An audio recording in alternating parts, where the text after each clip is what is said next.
Report: Disaster at Ionith. By Lord Potreed, Chairman.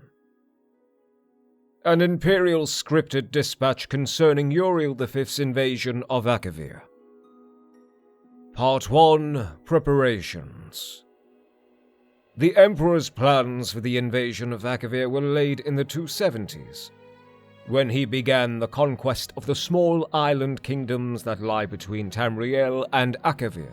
With the fall of Black Harbor in Esroniet in 282, Uriel V was already looking ahead to the ultimate prize. He immediately ordered extensive renovations to the port, which would serve as the marshalling point for the invasion force and as the main supply source throughout the campaign. At this time, he also began the construction of the many large ocean-going transports that would be needed for the final crossing to Akavir, in which the navy was previously deficient. Thus, it can be seen that the Emperor's preparations for the invasion were laid well in advance, before even the conquest of Esroniet was complete, and was not a sudden whim as some have charged. When Prince Bashoman yielded Esroniet to Imperial authority in 284, the Emperor's full attention could be devoted to planning for the Akaviri campaign. Naval expeditions were dispatched in 285 and 286 to scout the sea lanes and coastlands of Akavir, and various Imperial intelligence agents, both magical and mundane, were employed to gather information. On the basis of all this information, the kingdom of the Saesi, in the southwest of Akavir, was selected as the initial target for the invasion. Meanwhile, the Emperor was gathering his expeditionary force. A new Far East fleet was created for the campaign, which for a time dwarfed the rest of the navy. It is said to be the most powerful fleet ever assembled in the history of Tamriel. The 5th, 7th, 10th, and 14th legions were selected for the initial landing, with the 9th and 17th to follow as reinforcements once the beachhead was secured. While this may seem to the layman a relatively small fraction of the army's total manpower, it must be remembered that this expeditionary force would have to be maintained at the end of a long and tenuous supply line. In addition, the Emperor and the army command believed that the invasion would not be strongly opposed, at least at first. Perhaps most crucially, the navy had only enough heavy transport capacity to move 4 legions at a time. It should be noted here that the Commission does not find fault with the Emperor's preparations for the invasion. Based on the information available prior to the invasion, which, while obviously deficient in hindsight, great effort had been made to accumulate, the Commission believes that the Emperor did not act recklessly or imprudently. Some have argued that the expeditionary force was too small. The Commission believes that, on the contrary, even if shipping could have been found to transport and supply more legions, an impossibility without crippling the trade of the entire empire, this would have merely added to the scale of the disaster. It would not have averted it.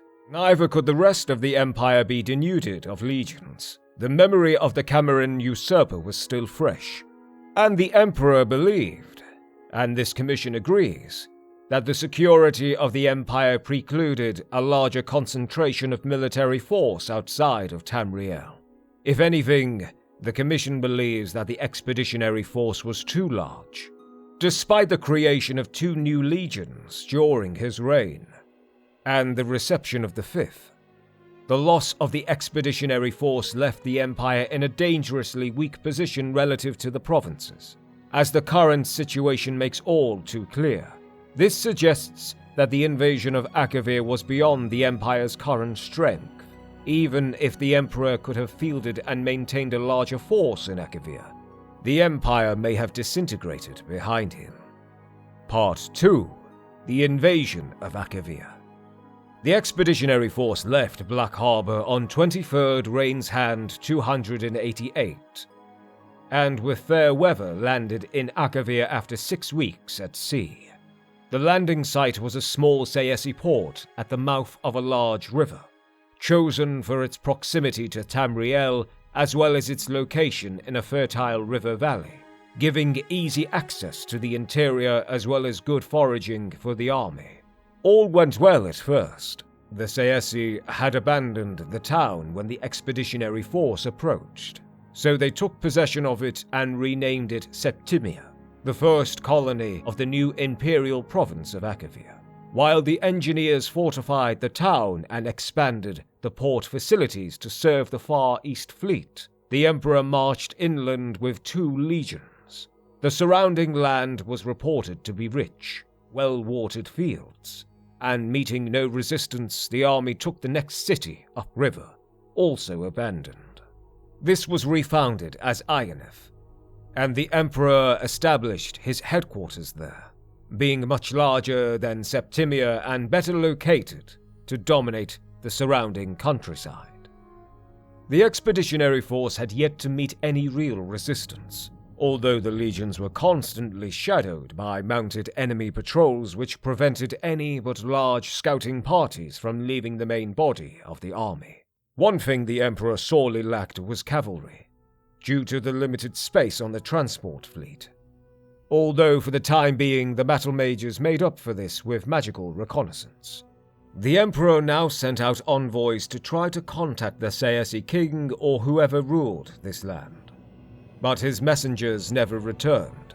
In retrospect, the Commission believes that valuable time was wasted in this effort, while the army was stalled at Ionith, which could have been better spent in advancing quickly while the enemy was still, apparently surprised by the invasion. However, the Emperor believed at the time that the Sayesi could be overawed by the Empire's power and he might win a province by negotiation with no need for serious fighting. Meanwhile, the 4 legions were busy building a road between Septimia and Ionith, setting up fortified guard posts along the river, and fortifying both cities' defenses, activities which would serve them well later. Due to their lack of cavalry, scouting was limited, and communication between the 2 cities constantly threatened by enemy raiders, with which the legions were still unable to come to grips. The original plan had been to bring the 2 reinforcing legions across as soon as the initial landing had secured a port, but the fateful decision was now taken to delay their arrival and instead begin using the fleet to transport colonists. The Emperor and the Council agreed that, due to the complete abandonment of the conquered area by its native population, colonists were needed to work the fields so that the expeditionary force would not have to rely entirely on the fleet for supplies. In addition, unrest had broken out in Ineslia, athwart the supply route to Akavir, and the Council believed the 9th and 17th Legions would be better used in repacifying those territories and securing the expeditionary force's supply lines. The civilian colonists and their supplies began arriving in Septimia in mid-Halfire, and they took over the preparation of the fields, which had been started by the legionnaires for a spring crop. A number of cavalry mounts were also brought over at this time, and the raids on the 2 imperial colonies subsequently fell off. Sayesi emissaries also finally arrived in Ionith, purportedly to begin peace negotiations, and the expeditionary force settled in for what was expected to be a quiet winter. At this time, the Council urged the Emperor to return to Tamriel with the fleet, to deal with many pressing matters of the Empire while the army was in winter quarters. But the Emperor decided that it would be best to remain in Akavir.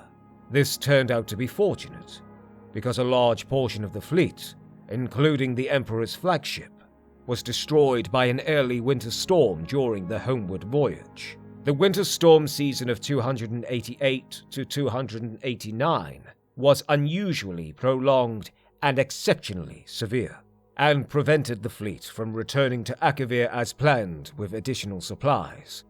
This was reported to the Emperor via battle mage, and it was agreed that the expeditionary force could survive on what supplies it had on hand until the spring. Part 3. The destruction of the expeditionary force. The winter weather in Akavir was also much more severe than expected. Due to the supply problems and the addition of thousands of civilians, the expeditionary force was on tight rations. To make matters worse, the Sayesi raiders returned in force and harried any foraging and scouting parties outside the walls of the two cities. Several watch forts on the road between Septimia and Ionith were captured during blizzards, and the rest had to be abandoned as untenable. As a result, communication between the two cities had to be conducted entirely by magical means, a continuing strain on the Legion's battle mages. On Fifth Sun's dawn, a large entourage of Sayesi arrived at Ionith claiming to bring a peace offer from the Sayesi king. That night, these treacherous envoys murdered the guards at one of the city gates and let in a strong party of their comrades, who were waiting outside the city walls. Their clear intention was to assassinate the Emperor, foiled only by the vigilance and courage of troopers of the 10th who were guarding his palace. Once the alarm was raised, the Sayesi inside the city were hunted down and killed to the last man. Needless to say, this was the end of negotiations between the Emperor and the Sayesi. The arrival of spring only brought worse troubles. Instead of the expected spring rains, a hot, dry wind began to blow from the east, continuing with varying strength through the entire summer.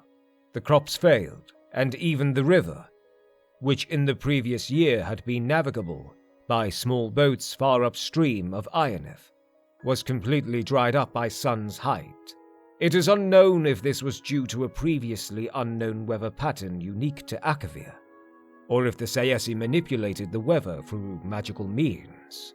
The Commission leans towards the former conclusion, as there is no direct evidence of the Sayesi possessing such fearsome arcane power, but the latter possibility cannot be entirely ruled out. Due to prolonged bad weather, the supply fleet was late in setting out from Black Harbor. It finally left port in early Second Seed, but was again severely mauled by storms and limped into Septimia 8 weeks later, much reduced. Because of the increasingly desperate supply situation in Akavir, the Emperor dispatched most of his battle mage corps with the fleet to assist it in weathering the storms which seemed likely to continue all summer.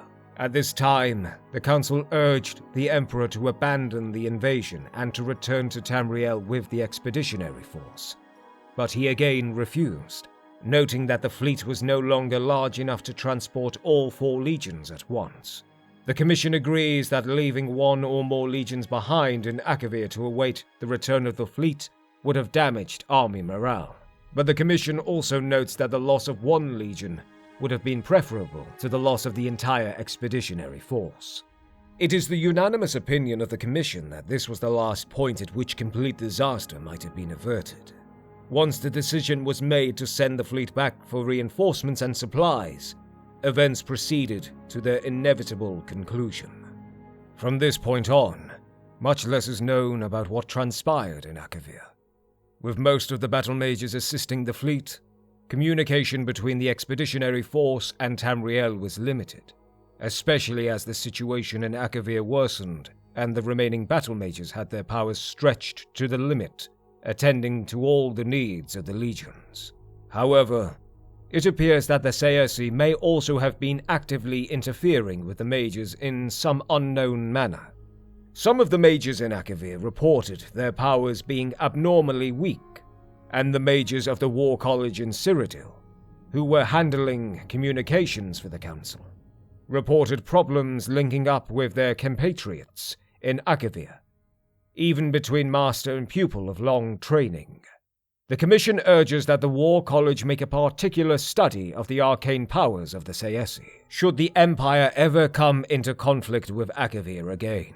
What is known is that the Emperor marched out of Ionith in mid-sun's height, leaving only small garrisons to hold the cities. He had learned that the Sayesi were massing their forces on the other side of a mountain range to the north, and he intended to smash their army before it could gather full strength and capture their supplies, of which he was in desperate need.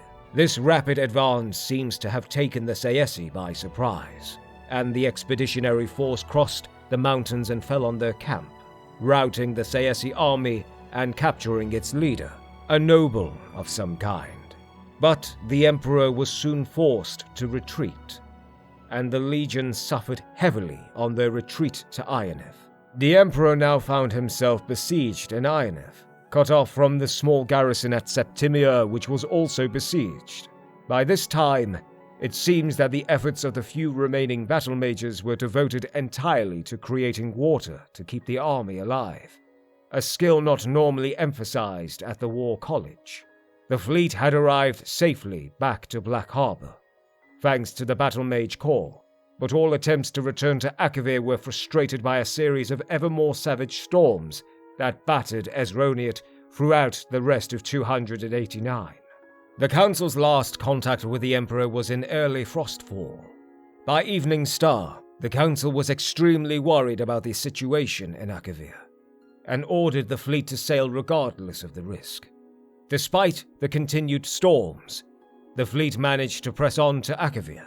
Hope was raised when contact was made with the Emperor's battle mage, who reported that Ionith still held out. Plans were quickly laid for the expeditionary force to break out of Ionith and fall back on Septimia, where the fleet would meet them. This was the last direct contact with the expeditionary force. The fleet arrived in Septimia to find its garrison under savage assault from a large Sayesi army. The battle mages with the fleet threw back the enemy long enough for the survivors to embark and the fleet to withdraw. The few survivors of the expeditionary force who reached Septimia told how the Emperor had led the army out of Ionith by night 2 days earlier, successfully breaking through the enemy lines but then being surrounded by overwhelming forces on the road to Septimia. They told of a heroic last stand by the Emperor and the 10th Legion, which allowed a remnant of the 14th to reach Septimia. 2 survivors of the 10th arrived in Septimia that night, having slipped through the enemy lines during their undisciplined victory celebration. These men confirmed having seen the Emperor die, cut down by enemy arrows as he rallied the 10th's shield wall. Part 4. Conclusion. The Commission believes that the invasion of Akavir was doomed from the start for several reasons, none of which could have been foreseen beforehand, unfortunately. Despite extensive intelligence gathering, the expeditionary force was clearly unprepared for the situation in Akavir. The unexpected weather which plagued the army and navy was particularly disastrous.